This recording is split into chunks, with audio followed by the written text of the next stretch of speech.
Good evening. Nearly a year after Erie was in the path of a total solar eclipse, another unique astronomical event will be visible in the sky tonight. Tyler Gallagher met with a local astronomer and joins us in the studio with more on what we can expect. Tyler. Thanks, Jen. If you're up late tonight, you might want to take a quick look at the sky, and you may just see what's known as a lunar eclipse. If you look up at the sky Friday morning and see a blood red moon, don't panic. You're looking at what's called a lunar eclipse. A lunar eclipse is different to that solar eclipse that happened recently.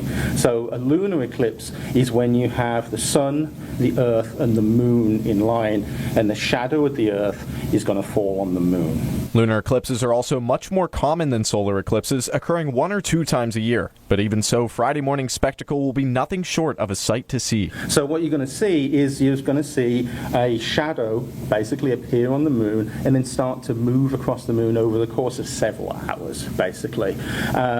Eventually, you're going to see the whole moon turn a sort of reddish brownish color, and that's what people call the blood moon sort of phase.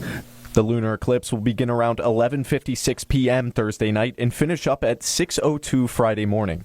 But to see the blood moon phase, also known as totality, spectators will want to look up at the sky between 2:26 and 3:31 a.m.